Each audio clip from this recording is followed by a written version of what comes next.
they took chalk, and on the street outside of our house, they wrote Robert Zook's cock in Kentucky on the chalk or something on the street. Stupid, but your friends do it. It's just funny, Yeah. But like my dad was so homophobic, really upset. He said, get out and spray that off the street. The dentists are just liberal propaganda.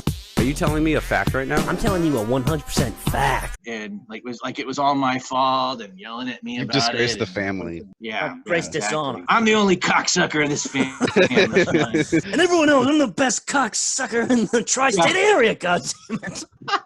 I won nationals, goddammit. What did you excel at in school, Rob? I was really good at writing. I could write probably beyond my years as far as like professional quality papers. So it was a blessing and a curse, because like I would write book reports for shit I didn't read, but I could write bullshit and write so well, like the teachers just figured I must have read it, Or well, I know just from watching your comedy, you take the best jokes and you take all the unnecessary words out, all into just what you need for the joke to work. And oh, thanks. Great, yeah. Rob, who are your big heroes, like you looked up to growing up? Really loved Steve Martin a lot. I thought he was so funny and silly. Him and Robin Williams, that was where all the stuff they did. Mick Jagger, I thought was always. I still like Mick Jagger. The Rolling Stones, it was weird because it was not for me or my generation at all. I would read books about them and from the library. I wasn't into sports or I didn't follow have a favorite team or anything, I would comic books,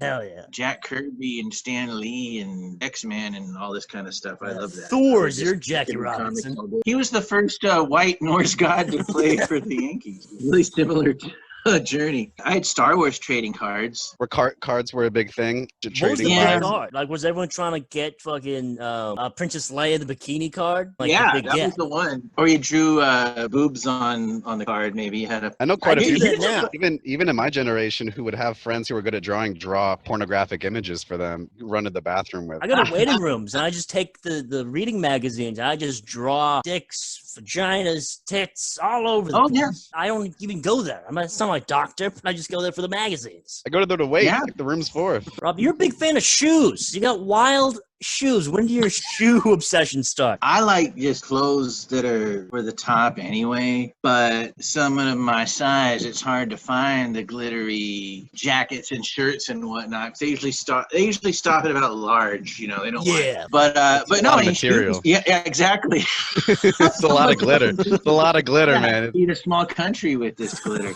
but I like just crazy shoes. So I get TUK that makes the creepers. I like big thick soles and velvet and stuff, and it's fun to wear it on stage. It makes you taller. I've got this one pair of boots that have glow in the dark stars on them. They've got 3-inch soles. You can dunk with those. Yeah, and I'm 5'11" already, so it's just fun to be even that much taller, but the whole time you're in them, it's I'm gonna break my ankles or something. It just feels I don't know. When you wear them, do you feel better than other people? Do you feel even more so? Yeah. It's I've already got an ego problem, but that just puts it off. A lot of chest pumping. What's up, nerd? I love Kiss, and they would have these crazy big shoes with dragon heads on them and stuff. Can you imagine having people just custom make clothing for you? That would be great. Whatever you think of, it's just there. I do have that. It's just we have a small little man in a closet at our house. His name's